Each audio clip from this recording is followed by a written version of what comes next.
Saudamos a todos os nossos queridos amigos e irmãos em Cristo Jesus. Seja bem-vindo ao estudo da lição número 2, Entre os Candelabros.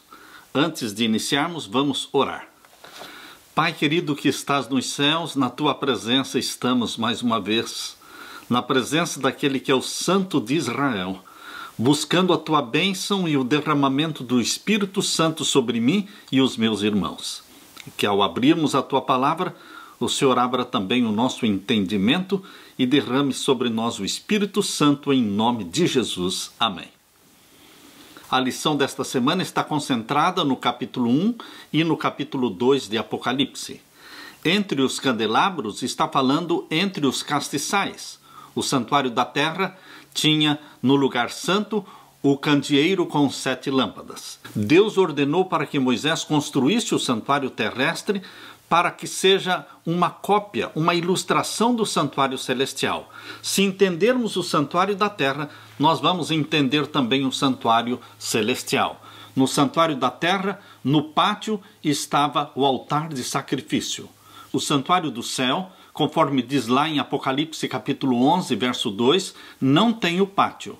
Lá no céu só existe o lugar santo e o santíssimo. E onde está então o pátio do santuário celestial? O pátio do santuário celestial é o planeta Terra. E o altar de sacrifício do santuário celestial é o Monte do Calvário, onde o Cordeiro de Deus que tira o pecado do mundo, Jesus Cristo, foi morto e derramou seu sangue para a nossa salvação. Portanto, queridos, lá no céu nós temos o lugar santo e o lugar santíssimo.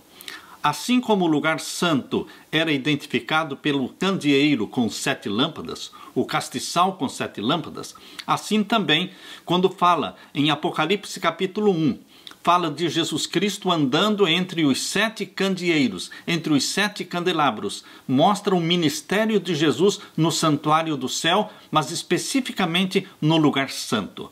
E assim também como a arca do concerto, no Santíssimo do Santuário Terrestre, mostrava ali a presença de Deus, o Shekinah, brilhando entre os 2 querubins. Assim também no Santuário Celestial, o Santíssimo é onde está o trono de Deus. Queridos, o Apocalipse está concentrado no Santuário Celestial e no ministério de nosso Senhor Jesus Cristo ali realizado. O verso áureo diz: quem tem ouvidos, ouça o que o Espírito diz às igrejas. Apocalipse capítulo 3, verso 21. Na parte de domingo, em Patmos. A ilha de Patmos ficava a cerca de 100 quilômetros distante da cidade de Éfeso, que é conhecida como a cidade do profeta João. Ele viveu por longos anos em Éfeso e pastoreou aquela igreja ali em Éfeso, fundada pelo apóstolo Paulo. Abra sua Bíblia em Apocalipse 1 e o verso 9. Aqui nós vamos ler Apocalipse capítulo 1 e o verso 9. E eu, João, que também sou vosso irmão e companheiro na aflição e no reino e paciência de Jesus Cristo, estava na ilha chamada Patmos por causa da palavra de Deus e pelo testemunho de Jesus Cristo. João foi enviado para a ilha de Patmos porque ele se negou a queimar incenso ao imperador Domiciano. O primeiro imperador que exigiu adoração foi Calígula, o segundo foi Domiciano. E foi no período de Domiciano que João, negando-se a queimar incenso ao imperador, foi banido para a ilha de Patmos, por causa do testemunho de Jesus Cristo. Queridos, é impossível não ser perseguido. É impossível não sofrer por Jesus Cristo, porque Jesus Cristo padeceu e assim também todos os seguidores de Jesus Cristo padecerão perseguições. Eu convido você para que leia comigo agora Mateus capítulo 5, versos 10 a 12. Mateus capítulo 5 tem ali as bem-aventuranças proferidas por nosso Senhor Jesus. Diz aqui no capítulo 5, versos 10 a 12. Bem-aventurados os que sofrem perseguição por causa da justiça, porque deles é o reino dos céus. Assim foi no passado, assim também será em nossos dias. Verso 11. Bem-aventurados sois vós quando vos injuriarem e perseguirem e mentindo disserem todo o mal contra vós por minha causa. Exultai e alegrai-vos, porque é grande o vosso galardão nos céus, porque assim perseguiram os profetas que foram antes de vós. O mesmo Jesus que esteve com os 3 hebreus dentro da fornalha de fogo ardente, lá de Daniel capítulo 3. Ele estará com você, comigo, com todos aqueles que estiverem padecendo perseguições por amor a Jesus Cristo. A história do cristianismo, queridos, começou sendo escrita com o sangue de Jesus, continuou sendo escrita com o sangue dos apóstolos, com o sangue dos mártires da Idade Média, e o número dos mártires ainda não se completou.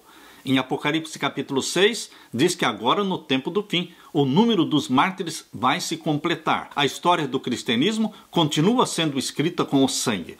Por isso Jesus diz, em João capítulo 16, verso 33, tenho-vos dito isto, para que em mim tenhais paz. No mundo tereis aflições, mas tende bom ânimo, eu venci o mundo. Aleluia! Jesus não prometeu a você e a mim um reino neste mundo. Ele disse, o meu reino não é deste mundo. Jesus não prometeu riquezas e fama terrestres. Ele prometeu sim a riqueza eterna no reino do seu Pai, onde a traça e a ferrugem não corroem. Jesus não prometeu uma vida de conforto, livre de tentações, mas ele nos deu o exemplo vivendo uma vida sem luxo, resistindo às tentações e suportando as calúnias. O nosso Pai Celestial não tira da nossa mão, queridos, o cálice amargo do sofrimento e da morte, mas ele segura bem firme as nossas mãos trêmulas, ajudando-nos a beber o cálice, assim como fez com Jesus. No livro de Isaías, capítulo 43, e os versos 2 e 3, nós lemos, quando passares pelas águas, estarei contigo. Quando passares pelos rios, eles não te submergirão. Quando passares pelo fogo, não te queimarás, nem a chama arderá em ti, porque eu sou o Senhor teu Deus, o Santo de Israel, o teu Salvador. Queridos, sozinhos? Nunca. Abandonados? Jamais. Nós podemos crer e descansar em cada palavra que saiu da boca de nosso Senhor Jesus. No livro Maior Discurso de Cristo, na página 34, diz assim, o amor de Jesus torna doces os sofrimentos. E o mesmo livro Maior Discurso de Cristo, na página 15, diz, as provações da vida são as obreiras de Deus, para remover de nosso caráter impurezas e arestas. Penoso é o processo de cortar, desbastar, aparelhar, lustrar, polir. É molesto estar por força sob a ação da pedra de polimento, mas a pedra é depois apresentada pronta para ocupar o seu lugar no templo celestial. Queridos, a areia na concha da ostra produz a pérola. O sofrimento na vida dos fiéis seguidores de Jesus Cristo reproduz em você o caráter maravilhoso de Jesus Cristo. Na meditação matinal, nossa alta vocação, na página 321, a serva de Deus escreveu assim, nosso Pai Celeste mede e pesa toda a prova antes de permitir que ela sobrevenha ao crente. Considera as circunstâncias e a força daquele que há de estar sob a experiência e provação de Deus, e jamais permite que as tentações sejam maiores que a capacidade de resistência. Nossa alta vocação, página 321. Bem-aventurados aqueles que sofrem por amor a Jesus Cristo. Assim foi com João, assim será conosco. Mas bendito seja o Jesus Cristo que está conosco todos os dias, até a consumação dos séculos. Na parte de segunda-feira, no dia do Senhor. Abra sua Bíblia em Apocalipse capítulo 1 e o verso 10. Apocalipse capítulo 1 e o verso 10. A maioria dos comentaristas bíblicos não adventistas entendem que esse texto de Apocalipse 1:10 esteja falando que João teve a visão do Apocalipse num domingo, no primeiro dia da semana. Mas, queridos, eles estão enganados, porque o dia do Senhor, na palavra de Deus, nunca foi o domingo. Abra sua Bíblia e vamos ler Apocalipse 1, verso 10. Eu fui arrebatado em espírito no dia do Senhor, e ouvi detrás de mim uma grande voz como de trombeta. João falou, eu fui arrebatado no dia do Senhor. Qual era o dia do Senhor na mente de João? Queridos, na mente de João não existiam outros ensinamentos senão os ensinamentos de Jesus Cristo, e Jesus Cristo guardava o santo sábado. Lucas capítulo 4, verso 16. Abra sua Bíblia em Lucas capítulo 4 e o verso 16, onde menciona que Jesus Cristo, todos os sábados, ia à igreja. Esse era o programa de Jesus para o sábado, ir à igreja, adorar a Deus. Aqui diz Lucas capítulo 4 e o verso 16. E chegando a Nazaré, onde fora criado, entrou num dia de sábado, segundo o seu costume, na sinagoga, e levantou-se para ler. Segundo o seu costume, ele foi à igreja no sábado. Não foi por acaso que Jesus ia passando por frente de uma sinagoga no sábado e resolveu entrar. Não, aqui diz, segundo o seu costume. Ele tinha o hábito de ir à igreja todos os sábados. Queridos, na mente de Jesus, o dia do Senhor é o 7º dia da semana, o sábado. Na mente de João, o dia do Senhor é o 7º dia da semana, o santo sábado. Na mente de Deus, o dia do Senhor é o santo sábado. Abra sua Bíblia em Isaías capítulo 58. Isaías capítulo 58 traz uma resposta muito clara da boca de Deus. Isaías capítulo 58 e o verso 13 e 14. Aqui nós vamos ler. Se desviares o teu pé do sábado, e de fazer a tua vontade no meu santo dia, e se chamares ao sábado deleitoso e santo dia do Senhor, digno de honra, e o honrares não seguindo os teus caminhos, nem pretendendo fazer a tua própria vontade, nem falar as tuas próprias palavras, então te deleitarás no Senhor, e te farei cavalgar sobre as alturas da terra, e te sustentarei com a herança de teu pai Jacó, porque a boca do Senhor o disse. Claramente, Deus está falando através do profeta Isaías, no verso 13, que o dia do Senhor é o sábado. Se chamares ao sábado, santo dia do Senhor, digno de honra. Queridos, na palavra de Deus, o dia do Senhor é o sábado. Por isso, Ezequiel capítulo 20, verso 12, aqui em Ezequiel capítulo 20, verso 12, Deus diz assim: e também lhes dei os meus sábados para que servissem de sinal entre mim e eles, para que soubessem que eu sou o Senhor que os santifica. Deus chama o 7º dia da semana como meus sábados. É o dia reservado por Deus para que nós, criaturas e adoradores de Deus, pudéssemos ter relação com o Criador dos céus e da terra. Por isso, queridos, quando Deus escreveu os 10 mandamentos em 2 tábuas de pedra, isto está lá em Êxodo capítulo 20, Deus colocou ali no 4º mandamento, capítulo 20 de Êxodo, versos 8 até o verso 11, Deus colocou ali o 7º dia, como o dia do Senhor. Abra sua Bíblia e vamos ler o capítulo 20 de Êxodo e os versos 8 até o verso 11. Aqui nós lemos: lembra-te do dia de sábado para o santificar. 6 dias trabalharás e farás toda a tua obra, mas o 7º dia é o sábado do Senhor teu Deus. Não é o primeiro, não é o 6º dia, mas é o 7º dia da semana, o sábado do Senhor teu Deus. Não farás nenhuma obra, nem tu, nem teu filho, nem tua filha, nem o teu servo, nem a tua serva, nem o teu animal, nem o teu estrangeiro que está dentro das tuas portas. Porque em 6 dias fez o Senhor os céus e a terra, o mar e tudo o que neles há. E ao 7º dia descansou. Portanto, abençoou o Senhor o dia do sábado e o santificou. Aquilo que Deus fez lá em Gênesis capítulo 1 e capítulo 2, a criação dos céus e da terra. O mesmo dia que Deus reservou ali em Gênesis capítulo 2, verso 1 até o verso 3. Aqui ele repetiu nos 10 mandamentos. Ao longo de todas as eras, no tempo do profeta Isaías, no tempo do profeta Ezequiel, queridos, sempre o 7º dia é o sábado do Senhor nosso Deus.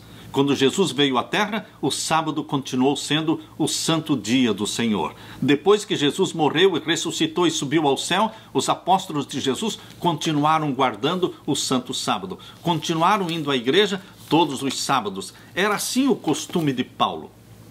Paulo tinha por hábito ir à igreja todos os sábados e pregar a palavra de Deus, tanto a judeus como a gentios. Abra sua Bíblia em Atos capítulo 17. Verso 2 e 3.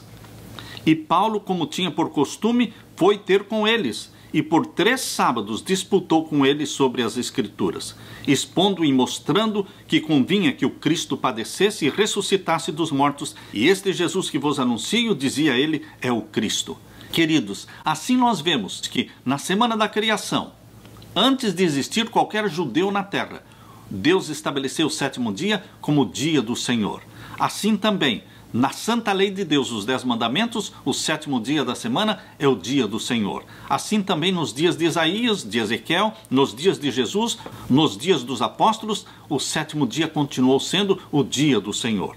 E quando chegarmos na nova terra, quando Deus criar um novo céu e uma nova terra, também diz o profeta Isaías no capítulo 66, que ali nós vamos continuar adorando a Deus, de sábado em sábado, ou seja, no dia do Senhor. Abra sua Bíblia e vamos ler Isaías 66 e os versos 22 e 23. Isaías 66 e os versos 22 e 23. Aqui nós lemos: porque como os céus novos e a terra nova que hei de fazer estarão diante da minha face, diz o Senhor, assim há de estar a vossa posteridade e o vosso nome. E será que desde uma lua nova até a outra, e de um sábado até o outro, virá toda a carne adorar perante mim. Queridos, na eternidade nós vamos ter a continuidade do Jardim do Éden. Assim como no Jardim do Éden, Adão e Eva adoravam a Deus no sábado, assim também na nova terra. Quando o Jardim do Éden for restaurado, nós vamos continuar adorando a Deus de sábado em sábado. Eu li a história de um pastor adventista na Birmânia. Certa vez, ele saiu para visitar um dos seus membros.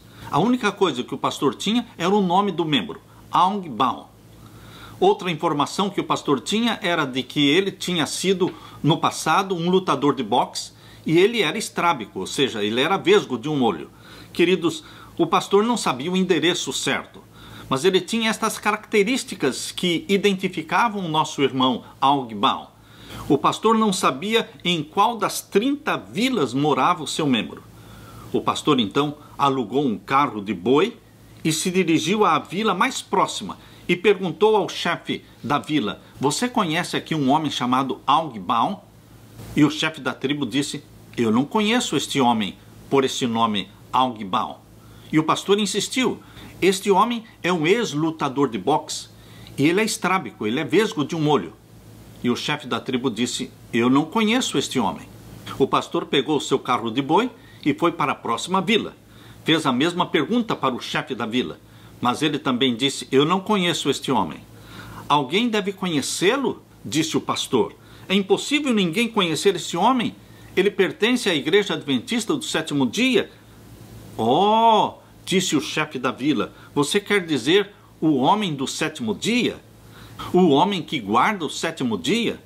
Oh, sim, todos nós o conhecemos, mas nós não sabíamos que o nome dele era Aung Baum. Nós também não sabíamos que ele era um ex-lutador de boxe, e nem mesmo prestamos atenção que ele era vesgo de um olho. Mas todos nós sabemos que ele é guardador do sábado. Ele é diferente. E aí disse o chefe da tribo para o pastor: o senhor está vendo aquela montanha lá na frente? Bem em frente da encosta da montanha, o senhor vai encontrar o homem do sétimo dia. E foi exatamente assim. Dentro de 1 hora, o pastor encontrou o irmão Aung Baum. O pastor adventista poderia continuar procurando um ex-lutador de boxe por muitos dias, e ele não encontraria. Mas, quando ele disse que era guardador do sábado, todos o conheciam. Assim, queridos, é com o povo de Deus. O sábado, diz em Ezequiel capítulo 20, verso 12, é um sinal que Deus colocou entre ele e o seu povo, para que todos saibamos que é Deus quem nos santifica. Bendito seja Deus pelo dia do Senhor. Foi no dia do Senhor, foi no sábado, que João recebeu a sua visão no Apocalipse, lá na ilha de Pátimos. Aleluia! Na parte de terça-feira, a visão que João teve de Cristo em Pátimos. Queridos, a visão que João teve de Jesus lá na ilha de Pátimos não mostra Jesus Cristo durante o seu ministério na terra. Não mostra Jesus Cristo na cruz do Calvário, porque tudo isso foi revelado nos evangelhos, Mateus, Marcos, Lucas e João. Os evangelhos terminam falando da morte e da ressurreição de Jesus. E as visões do Apocalipse começam com Jesus Cristo no santuário do céu. Apocalipse capítulo 1 já mostra Jesus Cristo em seu ministério sacerdotal no lugar santo do santuário celestial. Assim como o santuário da terra tinha o pátio, o lugar santo e o santíssimo, assim também o santuário celestial tem o pátio, que é o planeta Terra, com o altar de sacrifício, que é o Monte do Calvário. E lá no céu existe o lugar santo e o santíssimo. Jesus Cristo iniciou seu ministério no céu através do lugar santo. Abra sua Bíblia em Apocalipse capítulo 1. Apocalipse capítulo 1, e vamos ler então os versos 11 até o verso 18. Apocalipse 1 e os versos 11 até o verso 18. Aqui nós lemos, que dizia: o que vês, escreve-o num livro e envia-o às 7 igrejas que estão na Ásia, a Éfeso, a Esmirna, a Pérgamo, e a Tiatira, e a Sardo, e Filadélfia, e Laodiceia. Verso 12. E virei-me para ver quem falava comigo, e virando-me, vi 7 castiçais de ouro. O que João viu em visão foi o lugar santo do santuário celestial. Queridos, Deus é muito didático. Ele usou os evangelhos para mostrar o ministério de Jesus na terra e mostrou Jesus Cristo sendo morto no Monte do Calvário, o altar de sacrifício do santuário celestial. E agora Deus abre o Apocalipse mostrando Jesus Cristo no santuário celestial. Mas em que parte do santuário celestial? Aqui o capítulo 1 mostra Jesus Cristo andando entre os 7 castiçais. E o verso 13 diz: e no meio dos 7 castiçais, um semelhante ao Filho do Homem, vestido até aos pés de um vestido comprido e cingido pelos peitos com um cinto de ouro. E a sua cabeça e cabelos eram brancos como lã branca, como a neve, e os seus olhos como chama de fogo. E os seus pés semelhantes a latão reluzente, como se tivessem sido refinados numa fornalha, e a sua voz como voz de muitas águas.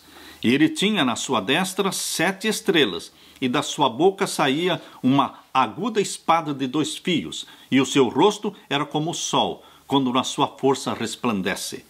E eu, João, ouvi, caí a seus pés como morto, e ele pôs sobre mim a sua destra, dizendo-me: não temas, eu sou o primeiro e o último, e o que vivo e fui morto, mas eis aqui estou vivo, para todo sempre. Amém. E tenho as chaves da morte e do inferno, ou seja, eu tenho as chaves da morte e da sepultura. Jesus ascendeu ao céu para dar início à próxima fase do seu ministério. A primeira fase foi de Jesus Cristo como Cordeiro de Deus. A segunda fase é o ministério de Jesus Cristo no lugar santo do santuário celestial como nosso sacerdote. Queridos, o plano da salvação está plenamente revelado na doutrina do santuário. Depois que o cordeiro era morto no altar de sacrifício, o sacerdote pegava parte daquele sangue e penetrava no lugar santo, onde, junto ao altar de incenso, ele faria intercessão pelo povo de Deus. Assim também o santuário celestial. Jesus Cristo morreu no Monte do Calvário. Depois, ele ascendeu ao céu e foi entronizado no santuário do céu.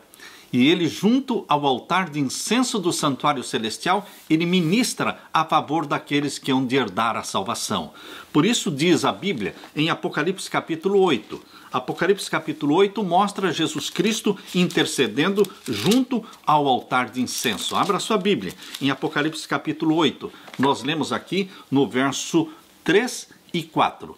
Apocalipse 8, versos 3 e 4. E veio outro anjo, e pôs-se junto ao altar, tendo um incensário de ouro, e foi-lhe dado muito incenso para o pôr com as orações de todos os santos sobre o altar de ouro que está diante do trono. E o verso 4, e o fumo do incenso subiu com as orações dos santos, desde a mão do anjo até diante de Deus. A Bíblia mostra Jesus Cristo no lugar santo, intercedendo pelo povo de Deus. Queridos, os capítulos 1, 2 e 3 de Apocalipse mostram o ministério, o longo ministério de Jesus Cristo por mais de 1800 anos no lugar santo do santuário celestial. E quando chegamos então em Apocalipse capítulo 4, verso 1, Deus mostra então para o profeta João as coisas que depois destas deveriam acontecer. E então Deus mostra para João a sala do juízo, onde está o trono de Deus, cercado por 24 outros tronos. É a sala do juízo, onde Jesus está realizando a última fase do seu ministério no santuário celestial, que se chama juízo celestial. Queridos, a doutrina do santuário nos ajuda a entender o plano da salvação. O pátio mostra a morte do Cordeiro. O lugar santo mostra a intercessão de Jesus Cristo por você e por mim. O lugar santíssimo nos revela o juízo celestial, que ocorre antes da volta de Jesus Cristo, para que Jesus Cristo, ao voltar do céu com poder e glória, possa levar aqueles que foram julgados, mas não foram condenados, porque não há condenação para aqueles que estão em Cristo Jesus. Romanos capítulo 8, verso 1. Você e eu estamos em Cristo Jesus. Para nós não há condenação, para nós há perdão e salvação e vida eterna. Aleluia! Na parte de quarta-feira, mensagens de Cristo para aquela época e para hoje. Queridos, o Apocalipse foi escrito para os dias em que João vivia, mas o Apocalipse também foi escrito para os nossos dias. As mensagens que Jesus instruiu João a enviar às 7 igrejas estão registradas em Apocalipse capítulo 2 e 3. O significado delas se aplica em 3 níveis. O primeiro nível é a aplicação histórica. Essas mensagens foram originalmente enviadas a 7 igrejas localizadas em cidades prósperas da Ásia do primeiro século. Os cristãos dessas cidades enfrentavam sérios conflitos. Cada uma destas cartas, quando lida na igreja, trazia uma mensagem de advertência e de conforto para os membros daquela igreja. O culto ao imperador se tornou obrigatório em todas estas 7 cidades. Em virtude disso, os cristãos evitavam participar destes eventos que eram considerados idolatria. Uma segunda aplicação das cartas, queridos, é a aplicação profética. Portanto, as 7 igrejas, além de serem igrejas literais, elas também são igrejas proféticas. Ou seja, cada uma das 7 igrejas representa um capítulo, uma fase da história do cristianismo ao longo das eras. Deste modo, Deus escolheu a dedo estas 7 cidades. Não eram as únicas igrejas cristãs na Ásia Menor. Mas por que então Deus escolheu exatamente estas 7? Éfeso, Esmirna, Pérgamo, Tiatira, Sardes, Filadélfia e Laodiceia. Por que Deus escolheu especificamente estas cidades? Por quê? Porque os nomes destas cidades estavam intimamente relacionados com a mensagem que Deus tinha para a sua igreja neste período da história. Portanto, queridos, as condições espirituais nas 7 igrejas coincidiam com as condições espirituais da igreja de Deus em diferentes períodos da história. As 7 mensagens apresentam uma visão geral do estado espiritual do cristianismo desde o primeiro século até o fim do mundo. E, finalmente, o terceiro nível encontrado nas cartas é a aplicação universal delas. O que significa aplicação universal? Significa que as mensagens dirigidas a Éfeso, Esmirna, Pérgamo, Tiatira, estas mensagens também são direcionadas a você que vive nos dias atuais. Nós vamos encontrar a palavra de Deus nos confortando e a palavra de Deus nos advertindo, tanto na primeira carta como também na última carta. Em todas as cartas nós vamos encontrar advertências de Deus. Nós vamos encontrar Deus falando conosco pessoalmente através das 7 cartas. Nós somos da igreja de Laodiceia, a última carta. Mas nós vamos encontrar um grande benefício espiritual quando lemos as mensagens de Deus e suas advertências contidas nas cartas anteriores, porque tudo o que antes foi escrito para o nosso ensino foi escrito. Na parte de quinta-feira, mensagem para a igreja em Éfeso. Convido você para ler comigo Apocalipse capítulo 2, versos 1 a 4. Apocalipse capítulo 2, versos 1 até o verso 4. Escreve ao anjo da igreja que está em Éfeso.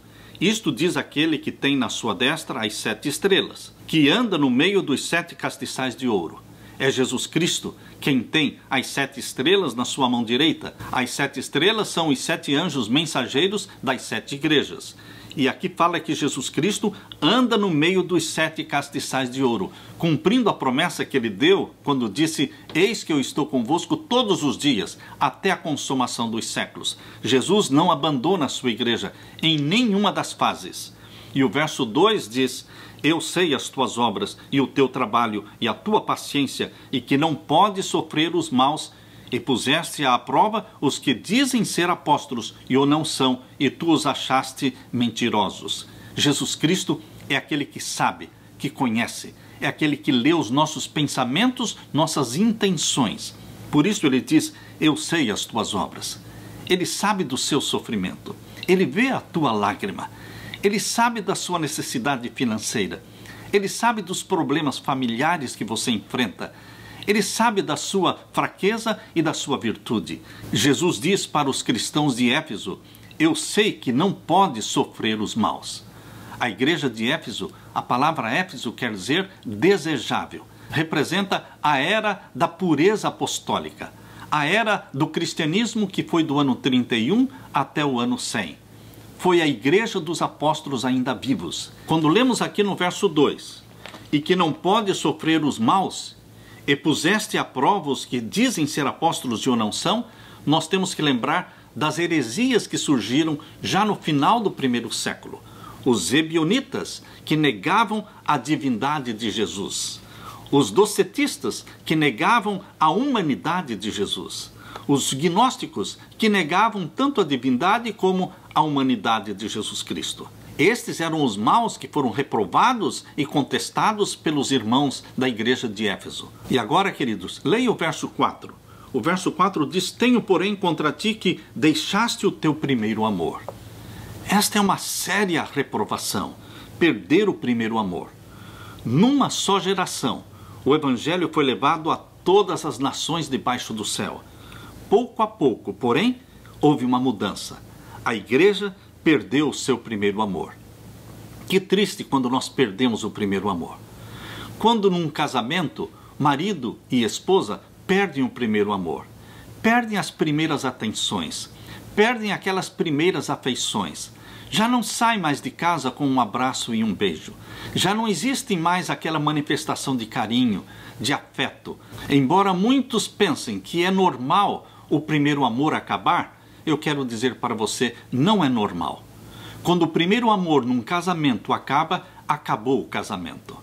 Quando o primeiro amor na vida cristã, na vida espiritual acaba, acabou a salvação. Não é possível continuar sendo salvo se o nosso primeiro amor desapareceu. Por isso Deus fala claramente: eu tenho contra ti que perdeste o teu primeiro amor. Mas Deus não para aqui. Ele diz no verso 5, lembra-te, pois, de onde caíste, e arrepende-te, e pratica as primeiras obras. Jesus Cristo insiste, você tem que voltar a praticar o primeiro amor. Arrepende-te, confessa os teus pecados, e volte a praticar o primeiro amor. A salvação, meus queridos, só existe com o primeiro amor ardendo dentro do nosso coração. Você se lembra daquela paixão por Jesus Cristo? Quando você se converteu, você não se continha, você queria contar para todo mundo, você queria mostrar quão maravilhoso é Jesus Cristo, o Salvador.